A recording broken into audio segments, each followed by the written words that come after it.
what players should owners avoid drafting? Another player that's changed teams in Jeremy Maclin.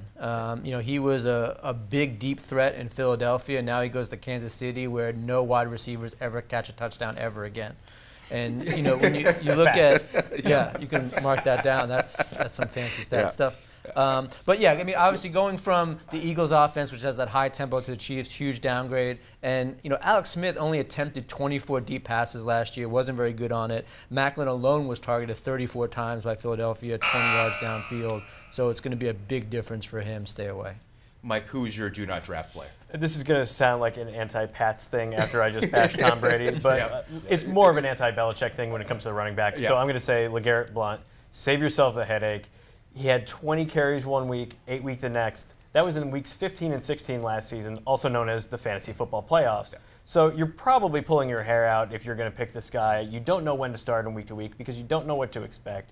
You're better off using that pick. He's usually going somewhere in around 6 through 8. Take a high upside player elsewhere. Save yourself the headache. Well, I'm going to take this one now. My do not draft guy, Trent Richardson, a guy a couple years ago ran for 1,000 yards, had 11 touchdowns. This guy looked like he was off to a great, promising career in the NFL.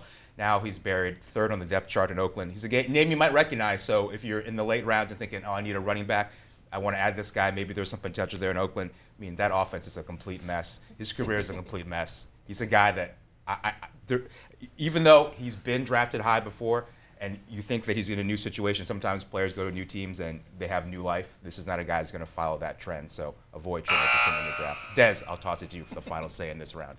Well, first of all, Gino, you forgot to mention the best reason not to draft Trent Richardson, which is because no one else is. Well, then I'm going to say everyone followed my advice. That's true. They're doing what you know. This video leaked somewhere. Right. It's excellent advice in that regard. No one should draft him because no one else is. I'm going to go with Matt Forte.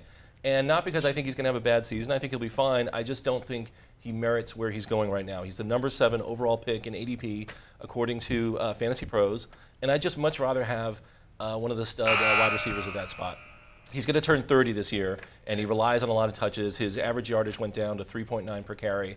Sorry, I'm trying to shoehorn all this stats in. But like people want to know, he's a big name. Yeah. And I just think he's going to drop off in his production this year, and they're also going to bring in more competition for work there.